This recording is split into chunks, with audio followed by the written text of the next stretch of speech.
The phone rang at 8:47 p.m. on a Tuesday. I was in the kitchen, halfway through a beer I didn't really want, when the number flashed across the screen. Branch office, after hours. I let it ring twice before answering. "Mr. Dalton?" The voice was thin, nervous. Greg Morris, the branch manager. I'd dealt with him twice before, once when I opened the account, once when I added my son as a signatory. Both times he'd been professional, forgettable. Now he sounded like he was calling from inside a closet. Speaking. "I'm sorry to call so late. We had a situation come up during our monthly audit. I need you to come in." I took a pull from the beer. "Tonight?" "If possible, yes." "What kind of situation?" There was a pause. I could hear papers shuffling, someone speaking in the background. When Morris came back on, his voice was lower. "We found something that doesn't match the story." I set the beer down. "What story?" "The account opening. The paperwork. There's a discrepancy in the timeline." Another pause. "You should come alone." That last part landed wrong. Not threatening, cautious, like he was trying to protect me from something I didn't know was coming. "I'll be there in 20. "Thank you. Use the north entrance. Security will let you in." He hung up before I could ask anything else. I stood in the kitchen for a moment, phone still in my hand, trying to piece together what discrepancy he could possibly mean. The account was straightforward, business holding account for the rental properties.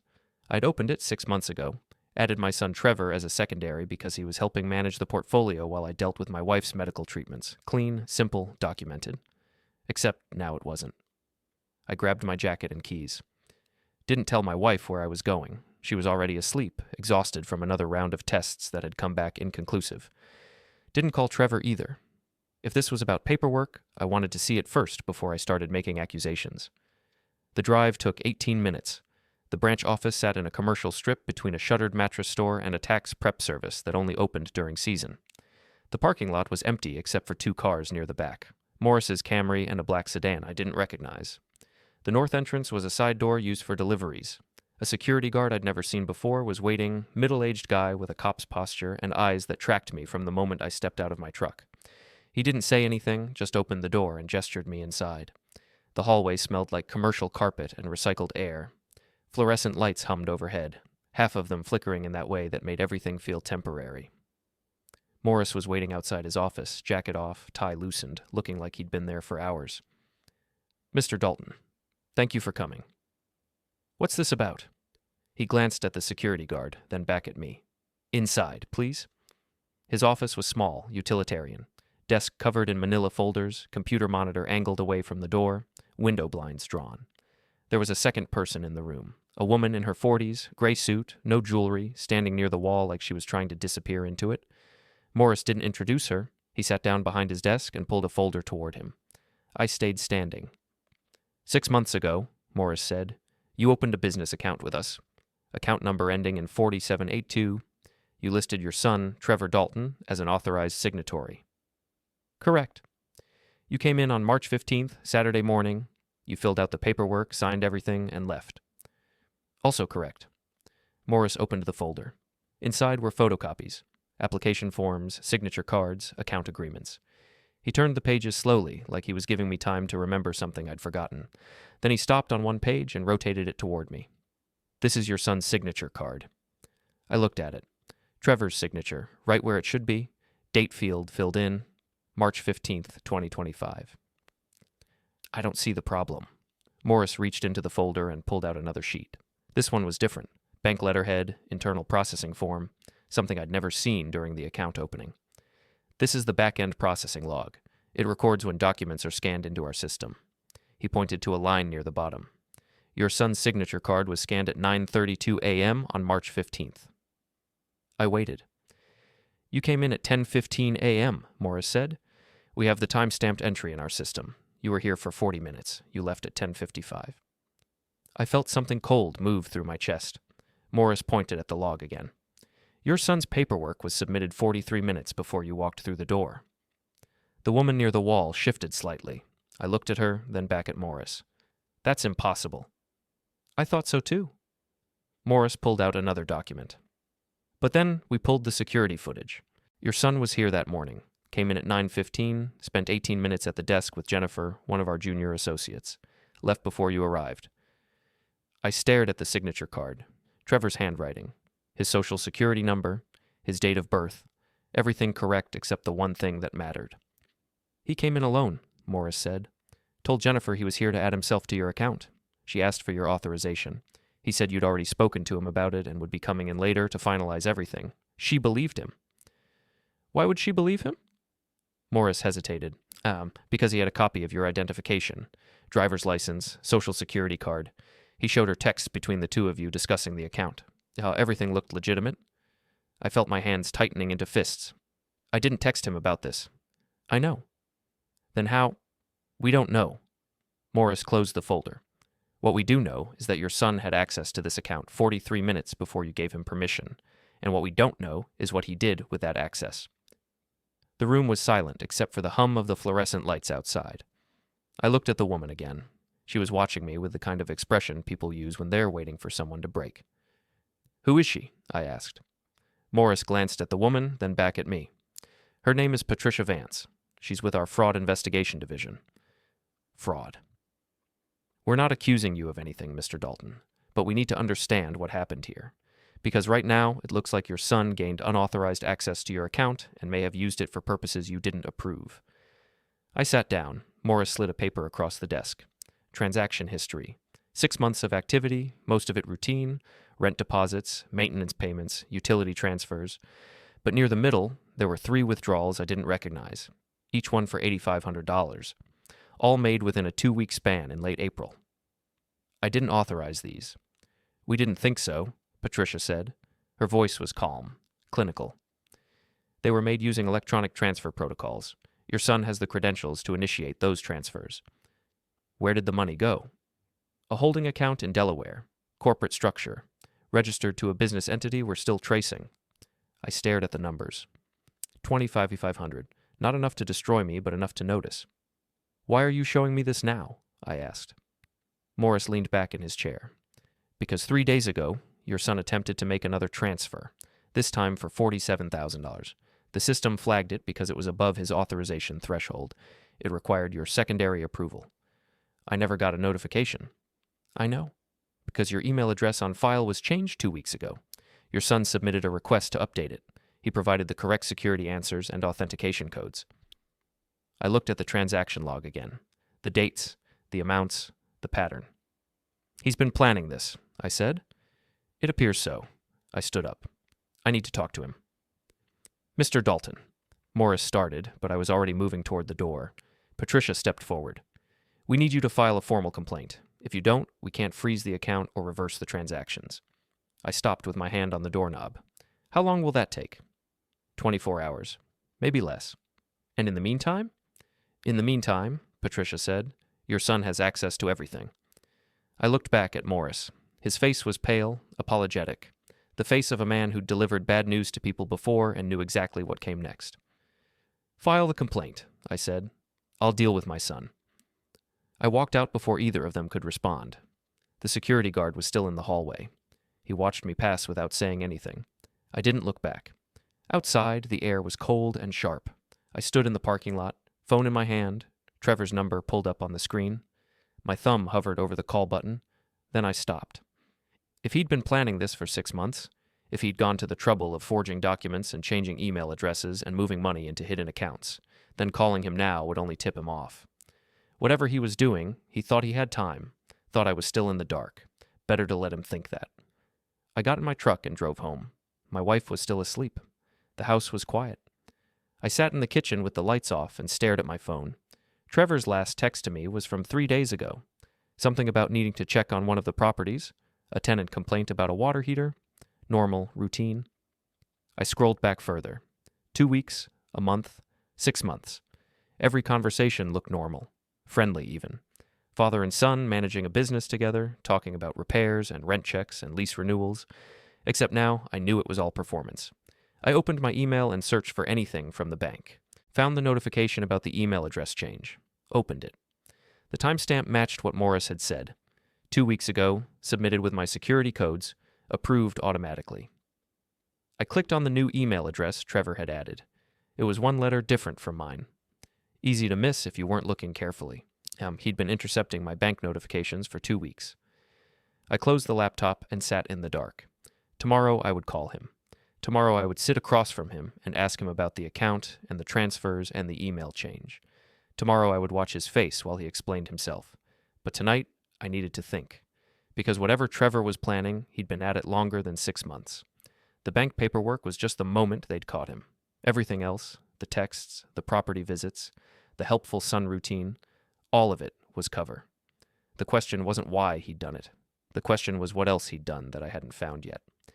I picked up my phone and opened the message thread between Trevor and me again. Scrolled back to March, found the conversation about adding him to the account.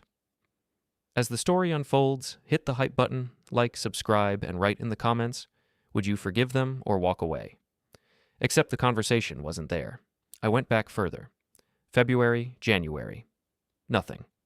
I pulled up my deleted messages. Empty. Someone had scrubbed the thread. I sat there in the dark, phone screen glowing in my hand, and felt something shift inside me. Not anger, not yet. Something colder, more methodical. Trevor thought he was smart. Thought he'd covered his tracks. Thought his old man was too distracted by medical bills and property management to notice a few missing conversations and a changed email address. He was wrong. I set the phone down and finished my beer. It was warm now, flat. I didn't care. Tomorrow I'd call him. Tonight, I'd start remembering everything I used to be good at. Friday night, my wife insisted on cooking. She'd been having a good week, the kind where her energy came back in small bursts and she could stand in the kitchen for more than 10 minutes without needing to sit down. I didn't argue. If she wanted to cook, I'd let her. If it made her feel normal for a few hours, that was worth more than anything I could buy. Trevor and his wife Amanda were coming over at 6. My wife had invited them 3 days ago, before I found out about the bank account. I'd thought about canceling, but that would have raised questions I wasn't ready to answer yet. Better to let things play out. Better to watch. I spent the afternoon in the garage pretending to organize tools while actually trying to piece together a timeline. 6 months since the account opened. 2 weeks since my email got changed. 3 days since the flagged transfer. But when did it really start? I pulled out an old filing cabinet I kept in the corner and started going through documents. Property deeds, lease agreements, insurance policies. Everything related to the rental business Trevor and I had been running together. Except we hadn't really been running it together. Not for a while. I found a folder marked with Trevor's handwriting. April maintenance. Inside were receipts for repairs at 3 of the properties. New water heaters, roof work, electrical upgrades, all legitimate expenses, all paid from the business account, all signed off by Trevor. I pulled up the bank transactions on my phone and cross-referenced the dates. The receipts matched. But when I looked closer, I noticed something. The amounts were different. The receipt said $200 for a water heater. The bank statement showed $850. I checked the next one. Receipt, $2,400. Bank, $3,100. And the next, receipt, $900. Bank, $1,500. He'd been skimming, not just on the transfers I'd seen at the bank. On every repair, every maintenance call, every contractor payment for the past 6 months. I did the math. Somewhere between $8,000 and $10,000, spread across dozens of small transactions that individually looked normal but together painted a very clear picture. My son had been stealing from me since March. I closed the filing cabinet and went inside. My wife was in the kitchen, humming to herself while she stirred something on the stove. She looked happy, relaxed. I didn't tell her.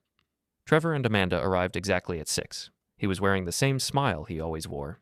Easy, confident, the smile of someone who thought he had everything figured out. Amanda was quieter, more reserved. She'd always been like that. Pleasant but distant, like she was never quite sure if she belonged in the room. "Smells great," Trevor said, hugging his mother. He glanced at me over her shoulder. "Hey, Dad." Trevor. We shook hands. His grip was firm, deliberate. The kind of handshake that's trying to communicate something. Amanda hugged my wife, complimented the house, asked about her health, all the right things, all the right words. I watched her face while she spoke. She wasn't nervous, wasn't distracted. She was just there. We sat down in the living room while my wife finished cooking. Trevor poured himself a drink from the bar cart without asking. Amanda took water. "How are the properties?" Trevor asked. "Fine." "Tenants behaving?" "Mostly." He nodded, swirling his drink. "I've been thinking we should look at expanding. There's a duplex on Riverside that's about to go on the market. Owner's motivated. We could probably get it under asking." "We?" He looked at me. "Yeah, I figured we could split it. I'd handle the renovations, you'd cover the down payment. Same arrangement as the others." I kept my face neutral. How much? Probably $180,000. Needs work, but it's in a good neighborhood. We could flip it or rent it out long term. Where would the down payment come from? The business account. We've got enough liquidity. I took a sip of my own drink. Do we? Something flickered in his expression. Brief, almost invisible. Then the smile came back.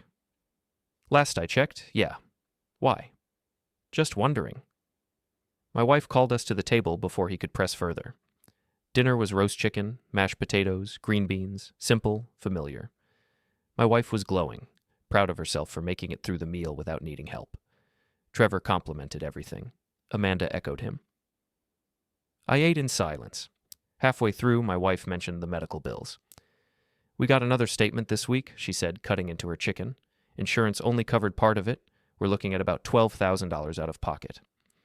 Trevor set down his fork. That's rough. You need help? We'll manage, I said. No, seriously. If you need to pull from the business account, we can make it work. The properties are doing well. We can afford it. I looked at him. He met my eyes without hesitation. I'll think about it, I said. Amanda shifted in her seat. It was subtle, just a slight adjustment of her posture, but I caught it. She was listening more carefully now. Actually, Trevor said, I've been meaning to talk to you about the account. I think we should restructure it, make it easier to access funds when we need them. How so? Right now, everything requires dual authorization. It slows things down when we need to move fast on a deal. If we set up automatic approvals for anything under a certain threshold, it would streamline the process. I set down my fork. What threshold? Maybe 50,000? That would cover most repairs and down payments without needing to jump through hoops every time. My wife was watching us now. Fork paused halfway to her mouth. I like the hoops, I said. Trevor laughed. It sounded forced. Dad, come on. We're partners. You trust me, right? Should I? The room went quiet. Amanda looked at Trevor. My wife looked at me. Trevor kept smiling, but there was something harder behind it now. What's that supposed to mean? He asked. It means I like knowing where the money goes. You do know. I send you reports every month. I'm sure you do. Trevor leaned back in his chair. If there's a problem, just say it. No problem. Just not interested in restructuring right now. He stared at me for a moment, then nodded slowly. Okay. Sure, no problem. But his jaw was tight. His fingers drummed once against the table before he reached for his drink. The rest of dinner was polite, strained. My wife tried to fill the silence with small talk. Neighborhood gossip, TV shows, anything to smooth over the tension. Trevor played along. Amanda stayed quiet. When they left, Trevor hugged his mother and shook my hand again. This time his grip was tighter. We should talk, he said quietly. Anytime. I mean, really talk. About the business. About where we're going with this. Sure. He held my hand a moment longer than necessary, then let go and walked to his car. Amanda followed without saying goodbye. I stood in the doorway and watched them drive away. My wife came up beside me. What was that about? Nothing. It didn't sound like nothing. I closed the door. He wants to change how the account works. I said no. She was quiet for a moment. Then, do you trust him? I looked at her.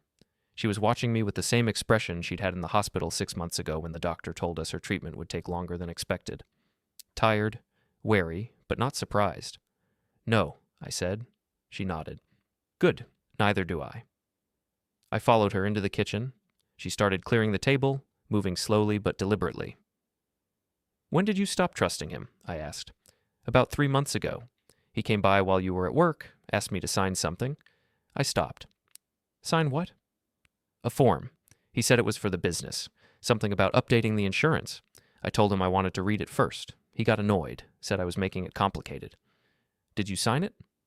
No, I told him to come back when you were home. She rinsed a plate and set it in the dishwasher. He never came back. I leaned against the counter. Why didn't you tell me? Because you were dealing with enough, and I wasn't sure if I was being paranoid. She turned to face me. But I'm not paranoid, am I? No. She dried her hands on a towel. What did he do? I told her about the bank, the signature card, the transfers, the changed email address, the maintenance receipts, all of it.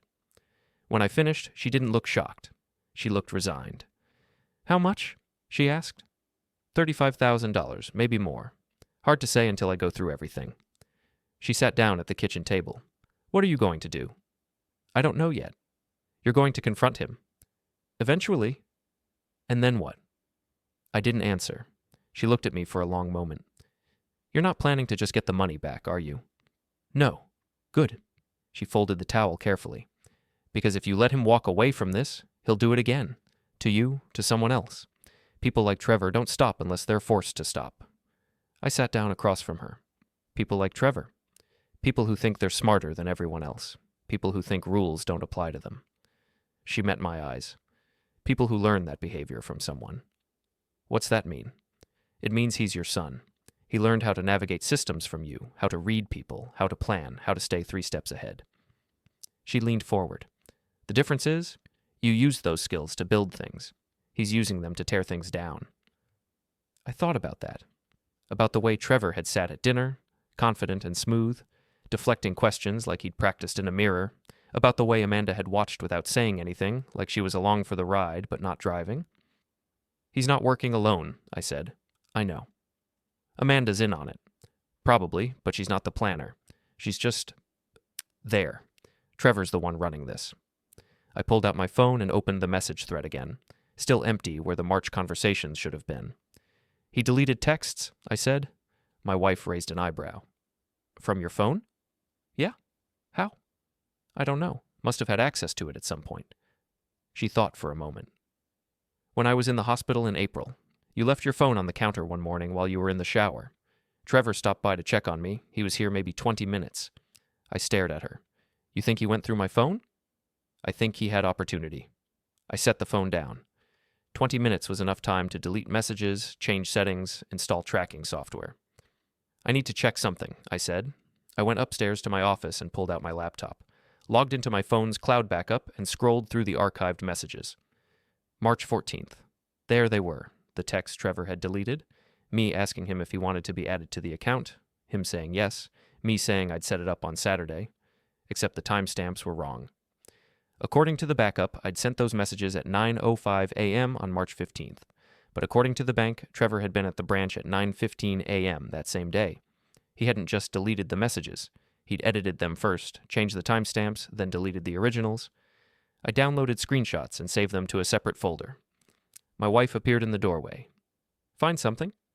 Yeah. Bad? Worse. She came in and looked over my shoulder at the screen. He's been planning this longer than 6 months. Looks like it. What are you going to do? I closed the laptop. I'm going to let him think he's winning, she smiled. It wasn't a warm smile. And then? And then I'm going to take everything he thinks he's earned and burn it to the ground. She kissed the top of my head. Good. She left. I sat there in the dark, staring at the closed laptop, and started making a list. I looked past him toward the blue sedan. The driver's door was open now. Someone was getting out. A man I didn't recognize, tall, maybe 40, wearing dark pants and a windbreaker. Who's that? I asked. Trevor glanced back. Insurance. Against what? Against you doing something stupid. The man walked toward us. He didn't hurry, didn't try to look threatening, just walked, steady, professional. You hired security? I said. I hired someone to make sure this conversation stays civil. I'm not going to hurt you, Trevor. I know, but you might try to stop me from leaving, and I can't have that. The man stopped about 15 feet away, hands at his sides. Close enough to intervene, far enough not to crowd. This is what you've become? I said. You need a bodyguard to talk to your father? I need a witness, someone who can verify that I didn't threaten you, didn't touch you, didn't do anything illegal. You've already done plenty illegal. Prove it. I just showed you the bank reports. Reports can be faked. Accounts can be hacked. You don't have anything solid. I have 6 months of transactions. Circumstantial. I have your signature on forged documents. You have my signature on documents you claim are forged, but you can't prove I didn't have your permission. I realized what was happening. This whole conversation was theater. He'd brought a witness specifically so he could control the narrative, establish his version of events. You think this is going to work? I asked. It already is working. You're here, alone, confronting me in an empty parking lot. Who do you think looks more unstable right now? The bodyguard was filming. I could see his phone held low at his side, camera pointed at us. You're recording this, I said. Just protecting myself. From what? From whatever you're planning to do when you realize you can't win. I looked at Trevor, looked at the bodyguard, looked at the phone capturing everything we were saying. Then I smiled. You're right, I said. I can't win, not this way. Finally seeing sense? No, finally seeing the game. I turned and walked back toward my truck. Heard Trevor call out behind me. That's it? You're just leaving? Yeah. What about the money? Keep it. Consider it a down payment. On what? I didn't answer. Got in my truck and drove away. In the rearview mirror, I saw Trevor and the bodyguard standing in the parking lot watching me go. Trevor looked confused, uncertain. Good. Let him wonder. The rest of Monday passed in a blur of phone calls and document reviews. Tom Hendricks sent over the preliminary background report on Trevor and Amanda. Employment history, credit checks, property records. Everything looked normal on the surface, but there were gaps. Periods where neither of them had reported income, times when their credit usage spiked suddenly and then dropped just as fast. The forensic accountant, a woman named Lisa Chen, called at 6 p.m. with an update. I found the shell company structure, she said. J. Dalton Enterprises is just the first layer. It feeds into 3 other LLCs, all registered in Delaware, all created within the same month. The money's been moving through them in a pattern designed to obscure the source. Can you trace it? I'm working on it. But whoever set this up knew what they were doing. This isn't amateur hour. My son isn't sophisticated enough to design this. Then he had help, professional help. I'd say someone with either accounting or legal background. Like who? Could be a lawyer, could be a financial planner, could be both. I won't know until I dig deeper. How long? Give me another day. I hung up and made dinner. My wife and I ate mostly in silence. She could sense I was working something out and didn't push. After dinner, I went to my office and started mapping connections, Trevor and Amanda at the center, shell companies radiating out, bank accounts feeding into each other, and somewhere in the network, at least one other person with the expertise to build this structure. Who? I thought about the people Trevor knew, college friends, work acquaintances, neighbors. None of them fit the profile. Unless. I opened Trevor's social media profiles on my laptop, started scrolling back through posts and photos. Most of it was mundane, vacation pictures, restaurant check-ins, the occasional political meme. Then I found something. A photo from 8 months ago. Trevor and Amanda at what looked like a business conference. They were standing with another couple, all of them holding drinks and smiling. The caption read, "Great minds think alike. Thanks for the advice, Jeff." I zoomed in on the photo. The man standing next to Trevor was late 30s, fit, professional looking, expensive suit, expensive watch. I ran a reverse image search. Nothing. I checked the tagged names in the photo. 2 tags, Trevor and someone named Jeffrey Marsh. I clicked on Jeffrey Marsh's profile. It was mostly locked down, but his bio was visible. Attorney at Marsh & Associates, corporate law, estate planning, asset protection. There it was. I called Lisa back. I need you to look into someone. Jeffrey Marsh. He's a lawyer, practices corporate law. I think he's the one who set up the shell companies. Send me everything you have. I forwarded the social media post and his profile information. Hung up, stared at the photo. Asset protection. That's what his bio said. Protecting Trevor's assets. Assets he'd stolen from me. My phone buzzed. Text from an unknown number. Tomorrow, 2 p.m., 1847 Riverside Avenue. Suite 300, don't be late. I didn't recognize the number, but I knew what it was. A meeting. Someone wanted to talk. I showed the text to my wife. You think it's Trevor? No, this is someone else. Who? My guess? The lawyer. Why would he want to meet you? Because Trevor's getting sloppy, and lawyers don't like sloppy. Tuesday morning, I called Ed Hartley, my own lawyer. Told him about Jeffrey Marsh and the meeting. Don't go alone, Ed said. If this is what you think it is, you need a witness. I'll bring someone. Who? You. I'm in court all afternoon. Then who do you recommend? He thought for a moment. There's a guy I use sometimes for sensitive matters. Former prosecutor, now does consulting. Name's David Ross. He's good at reading rooms and spotting bullshit. Can he meet me there? I'll call him. 20 minutes later, Ed called back. David can make it. He'll be there at 1:45. What's he charging? Don't worry about it. This one's on me. At 1:30, I drove to Riverside Avenue. The address was a mid-rise office building in the business district, the kind of place that housed accountants and insurance agencies and small law firms. Suite 300 was on the 3rd floor. door marked Marsh and Associates in tasteful bronze letters. David Ross was waiting in the hallway when I got off the elevator. He was younger than I'd expected, early 40s, athletic build, sharp eyes. We shook hands. Ed told me the basics, David said. Your son's been embezzling. You're trying to figure out the network. That's the short version. And this lawyer might be the architect. I think so. What's your goal for this meeting? Information. I want to know how deep this goes and who else is involved. And if he's not willing to talk, then I'll know he's complicit. David nodded. Let me do most of the talking.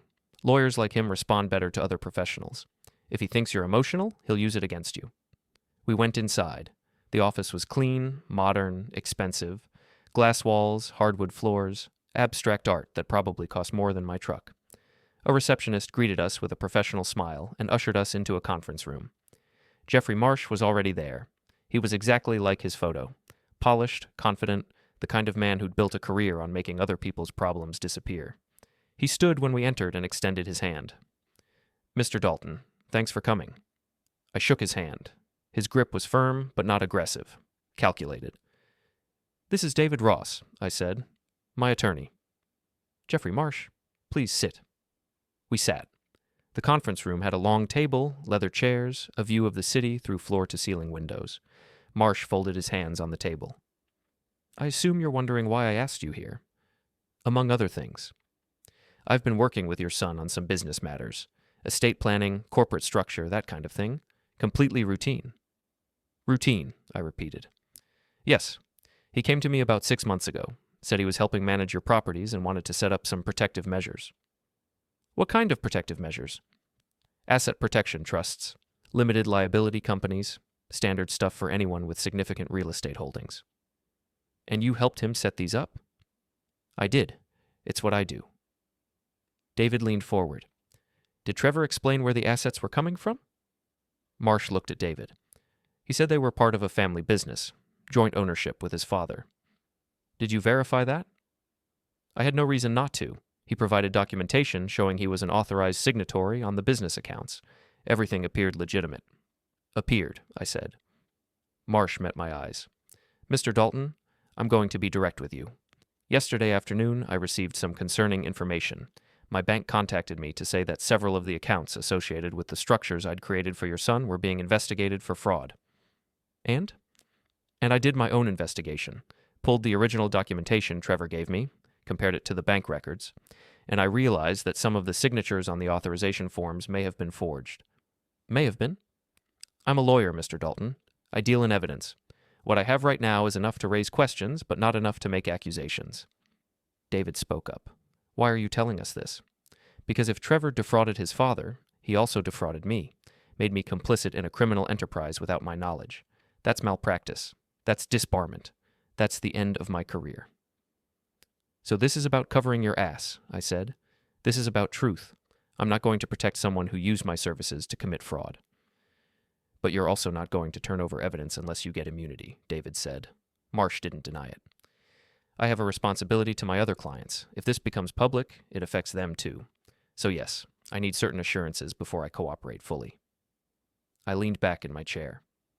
What do you know? About what? About the scope? How much money? How many accounts? How long has this been going on? Marsh opened a folder on the table. Inside were printouts, corporate documents, account statements, transfer records. The structures I created have processed approximately $47,000 over the past 6 months, but I didn't know that was stolen money until yesterday. Trevor told me those were legitimate business proceeds. Where's the money now? Distributed across multiple accounts, some in Delaware, some offshore. The offshore accounts I had nothing to do with.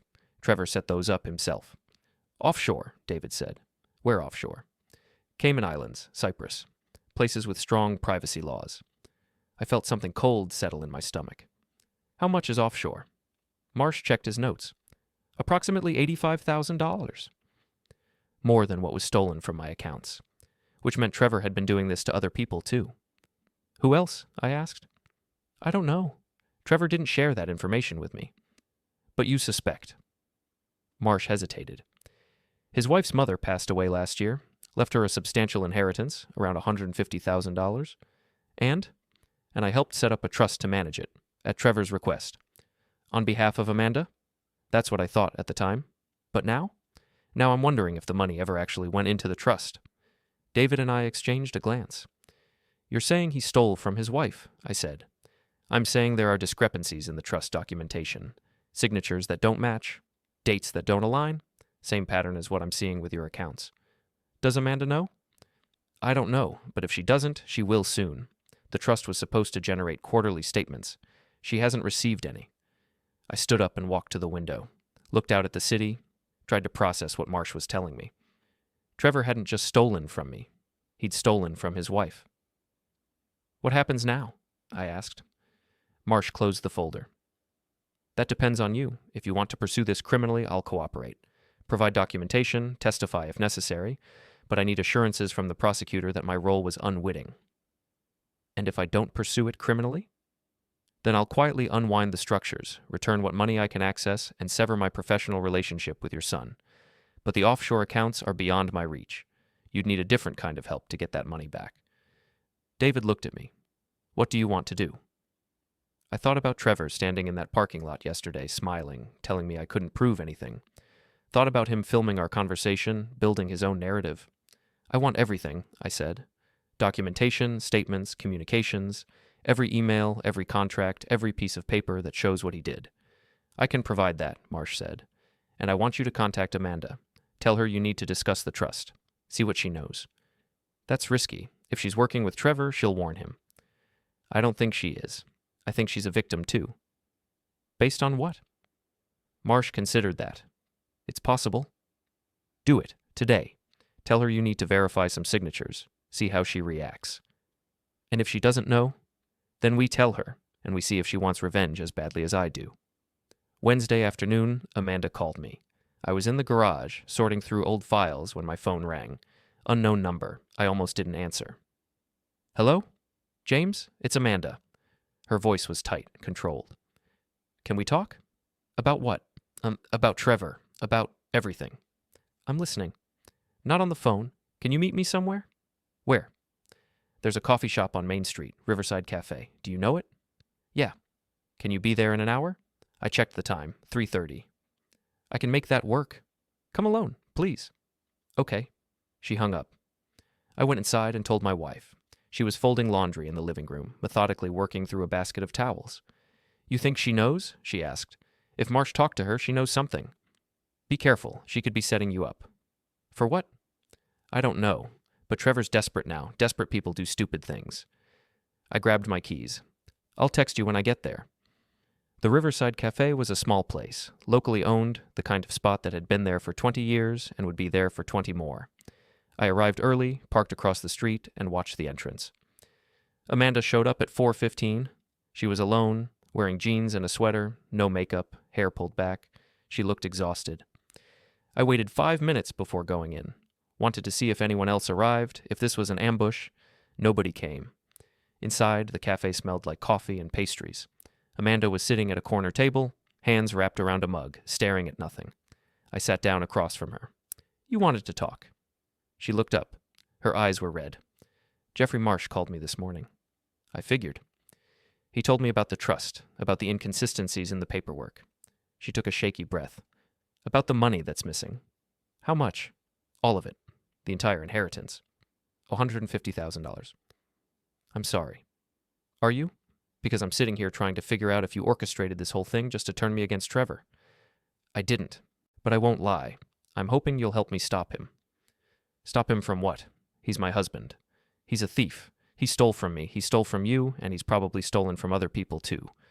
She flinched. I don't believe that. Which part? Any of it.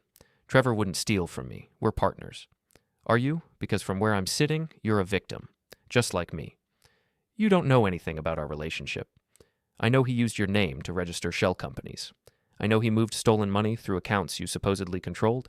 I know he forged signatures and fabricated documents. I leaned forward. What I don't know is whether you were part of it or if he was using you. She set down her mug. I didn't know about the companies. Or the accounts. He told me he was helping you manage the rental properties. Said you were overwhelmed with your wife's medical issues and needed his help. I never asked him to help. He said you did. He lied. She closed her eyes. This isn't happening. It is. and you need to decide right now which side you're on. I'm on my husband's side. Even if he stole your inheritance. I don't know that he did. All I have is Jeffrey Marsh's word, and he could be lying too. Why would he lie? To cover his own ass, to shift blame away from his shady business practices. I pulled out my phone and opened the bank reports, showed her the transaction history, the timeline, the shell company structure. This is from the bank's fraud investigation. Trevor created these companies in March, started moving money in April. By June, he'd stolen $35,000 from my accounts. By October, he'd stolen $150,000 from your inheritance. And 2 weeks ago, he tried to clean out my personal savings, another $78,000. She stared at the screen. This can't be real. It is. Where's the money now? Offshore, Cayman Islands, Cyprus, places where I can't touch it. So you want me to help you get it back? I want you to help me make sure he can't do this to anyone else. She pushed the phone away. I can't. Why not? Because he's my husband. Because I love him. Because even if he did this, and I'm not saying he did, I can't just turn on him. Even though he turned on you first, she stood up. I need to think. Think fast. Because Trevor's not going to wait. He's going to realize we're onto him and he's going to disappear, and when he does, that money goes with him. If he's smart, he'll come clean. Tell me the truth. Let me help him fix this. And if he doesn't? She didn't answer, just grabbed her purse and walked out. I sat there for a moment, processing. She was in denial. Couldn't accept that her husband had betrayed her. But the cracks were there. I'd seen them in her face, heard them in her voice. Give her time, give her space to realize the truth. I texted my wife. Talk to Amanda. She's not ready to cooperate yet. She replied immediately, give her 24 hours, then push harder. I paid for my coffee and left. Drove home. Spent the evening going through more documents Lisa Chen had sent over, deeper analysis of the shell companies, connections to other businesses, patterns in the money movement. Around 9 p.m., my phone buzzed, text from an unknown number. You think you're clever, you're not. I didn't respond. 5 minutes later, another text. Amanda told me about your little meeting. Nice try. Still didn't respond. Third text. You want to play hardball? Fine, let's play. I showed the messages to my wife. She read them and frowned. He's panicking, she said. Good. No, not good. Panicking people make mistakes, and when Trevor makes mistakes, people get hurt. You think he'd actually hurt someone? I think he's capable of anything right now. I looked at the messages again. The tone was aggressive, but there was something performative about it, like Trevor was trying to convince himself as much as me. He's not going to do anything, I said. He's just trying to scare me into backing off. And are you? No. She kissed my forehead. Good. Because tomorrow we end this. How? I'll show you in the morning. Thursday morning, my wife woke me at 6 a.m. Get dressed, she said. We're going somewhere. Where? You'll see. We drove east, out of the city, into the industrial area where my storage unit was located. But we didn't stop there. We kept going, deeper into the warehouse district, until we reached a nondescript building with a single door and no signage. My wife parked and got out. I followed. What is this place? I asked. Where I've been working. She unlocked the door. Inside was a small office space, desk, computer, filing cabinets. The walls were covered in printouts, photos, timelines, everything connected by red string like something out of a detective show. When did you do this? I asked. The last 6 months, while you thought I was resting.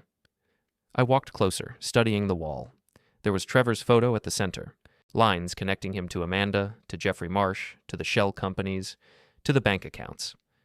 But there were other names too, people I didn't recognize. Who are they? I asked, pointing. Trevor's accomplices. Some knew what they were doing, some didn't. She walked to the desk and opened a folder. This one's a real estate agent who helped Trevor flip 2 properties last year using your credit. This one's a contractor who submitted fake bids for repairs that never happened. This one's a friend from college who set up the offshore accounts. How did you find all this? I hired my own investigators, used money from a savings account you don't know about. I stared at her.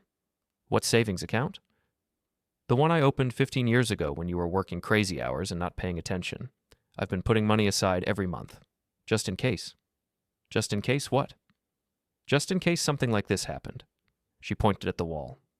Trevor's not working alone. He has a network, and every person in that network is vulnerable. Some because they're guilty, some because they're innocent and don't know they've been used. What's the plan? We flip them. Start with the weakest links. Offer them immunity in exchange for testimony. Work our way up until Trevor has nobody left. And then? And then we give him a choice. Confess and face the consequences, or run and spend the rest of his life looking over his shoulder. I looked at the wall again, at all the connections, all the evidence, all the work my wife had done while I'd been focused on the money. You're terrifying, I said. I know, she smiled. Ready to finish this? Yeah, good. Because today we're going to talk to Amanda again, and this time she's going to cooperate. Friday morning. Amanda agreed to meet us at the storage facility my wife had been using. I didn't ask how my wife convinced her, just that she'd made the call and Amanda had said yes. She arrived at 9 a.m., looked worse than she had 2 days ago. Dark circles under her eyes, unwashed hair, clothes wrinkled like she'd slept in them. My wife let her in. Amanda stopped when she saw the wall of evidence, all the photos and documents and connections mapped out in meticulous detail. What is this? She asked. The truth, my wife said. Everything your husband did, everyone he involved, every dollar he stole. Amanda walked closer, scanning the wall. Her hands were shaking. This can't all be real. It is. I've verified every connection, every transaction. My wife pulled out a folder and handed it to her, including the theft of your inheritance. Amanda opened the folder. Inside were bank statements showing her mother's life insurance payout. $150,000, deposited into an account in her name on February 12th. Then a series of transfers, each one moving money into the trust Jeffrey Marsh had set up, except the dates didn't match what Marsh had told us. He moved the money before my mother even died, Amanda said quietly. Yes. How? Power of attorney. Your mother signed it when she was in hospice, giving you control of her finances. But Trevor used it instead. Amanda's legs seemed to give out. She sat down hard in the desk chair, folder clutched in her hands. He told me she wanted him to handle the estate paperwork, said it would be easier because I was grieving. He lied. I trusted him. I know. She looked up at my wife. Did you lose anyone? Yes. Who? My sister. Breast cancer, 3 years ago. I'm sorry. So am I. My wife pulled up a chair and sat across from Amanda. I know what it's like to grieve, and I know what it's like to realize someone you trusted used that grief against you. Is that what Trevor did? Yes. Amanda closed her eyes. Tears ran down her face. She didn't wipe them away. I should have known. There were signs, little things that didn't add up. But I wanted to believe him. That's what he counted on. What do I do now? You help us stop him. Amanda opened her eyes. How? My wife gestured to me. James?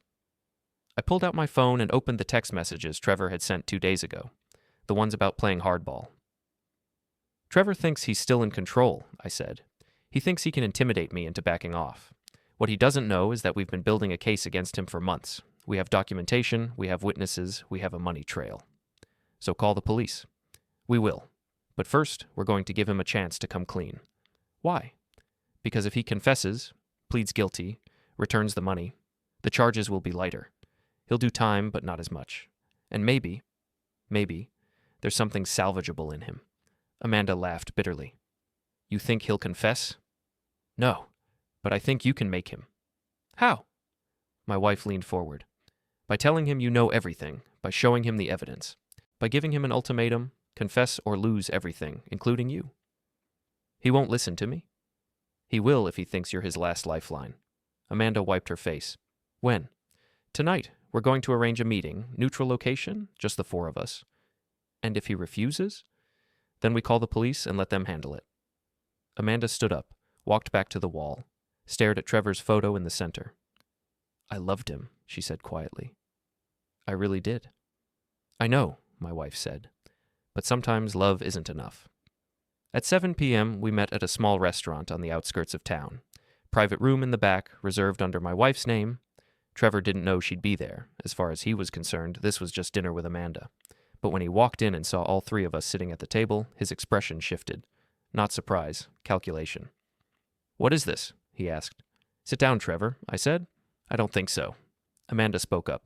Please, just sit down. He looked at her, seemed to weigh his options, then pulled out a chair and sat. Fine, But I'm not staying long. My wife slid a folder across the table. You should look at this first. He opened it. Inside were copies of everything: bank statements, shell company registrations, transfer records, the offshore account information, everything. His face went pale. Where did you get this? He asked. Does it matter? I said. Some of this is illegal to obtain. You can't use it against me. We're not using it against you. We're giving you a chance to come clean. He closed the folder and pushed it back. I don't know what you think this proves. It proves you stole $263,000 from your family. I didn't steal anything. That money was mine. How do you figure? I earned it, managing properties, dealing with tenants, handling paperwork while you sat around feeling sorry for yourself. Amanda flinched. Trevor? No, he needs to hear this. Trevor pointed at me. You're not some innocent victim. You've been coasting for years, living off money you made decades ago. I did all the real work. And what was I supposed to do? Ask permission to get paid? You were supposed to not commit fraud, my wife said calmly. He turned to her. And who are you to judge? You've been lying in bed for months, pretending to be sicker than you are so everyone feels sorry for you. Trevor, Amanda stood up. That's enough. Is it? Because I'm tired of pretending this family is something it's not. Dad's a washed-up has-been who can't let go of his glory days. Mom's a hypochondriac who manipulates everyone with fake symptoms. And you, he looked at Amanda. You're so desperate for approval you'll believe anything anyone tells you. The room was silent. Then my wife spoke. That inheritance you stole, Amanda's mother died of the same cancer I have. The same treatment protocols, the same pain, the same fear. And you used her grief to steal $150,000. Trevor's jaw tightened. I didn't steal it. I invested it. In offshore accounts you control. In accounts that will generate returns. For who? Because Amanda never saw a penny. He stood up. I'm done with this. Sit down, I said. Or what? I pulled out my phone and held up the screen. On it was a video. Trevor and me in the parking lot 4 days ago, his bodyguard filming our conversation. Except this version had been edited to include my own footage from a different angle, one that showed the bodyguard prompting Trevor before we spoke, coaching him on what to say. You think you were building evidence against me, I said, but you were actually building evidence against yourself. Trevor stared at the screen. That's illegal. So is wire fraud. You can't prove I committed fraud. Yes, I can. Jeffrey Marsh already gave us copies of all the documents you forged. The bank gave us the transaction history.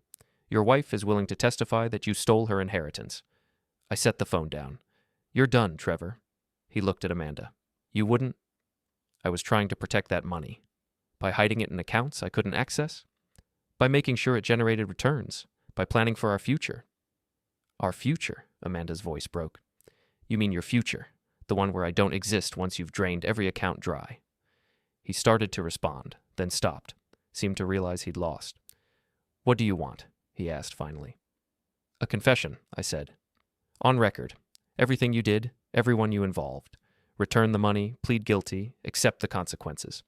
And if I don't? Then we go to the police, with everything. And instead of a plea deal, you're looking at 20 years for wire fraud, identity theft, and embezzlement. He sat back down, ran his hands through his hair. For the first time since this started, he looked small, scared. I can't go to prison, he said. Then confess. I'll lose everything. You already have. He looked at each of us in turn, searching for sympathy, for a way out. Found nothing. If I confess, he said slowly, what happens to Amanda? What happens to me? Amanda stared at him. I'm the victim here. You're complicit. You signed documents. Your name is on accounts. Because you forged my signature. Can you prove that? My wife pulled out another folder. Yes. We had a forensic analyst compare your signatures. Amanda's are consistent. Yours show evidence of practice strokes and hesitation marks, standard indicators of forgery. Trevor deflated. How long have you been investigating me? 6 months, my wife said, since you tried to get me to sign that insurance form. He looked at her in disbelief. You've been planning this since April?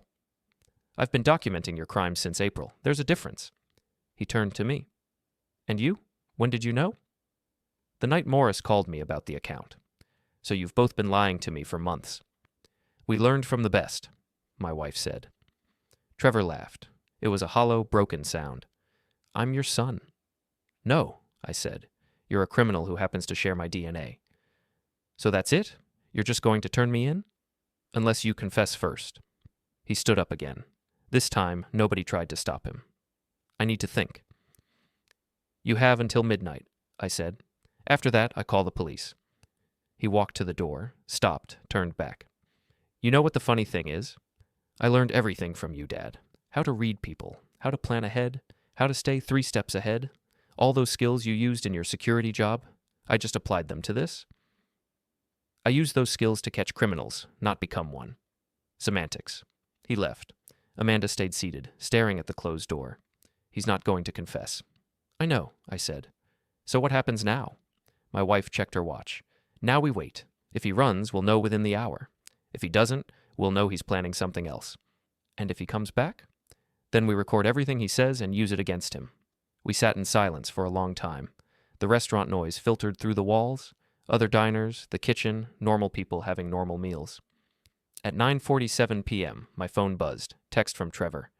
I'll confess, but I need something in return. I showed the message to my wife and Amanda. What do you think? It's a trap, my wife said immediately. Or a stalling tactic, Amanda added. He's buying time to move the money. I typed back, what do you want? His response came fast. Immunity for Amanda. She walks away clean. Amanda's eyes widened. Why would he do that? Because he loves you, my wife said.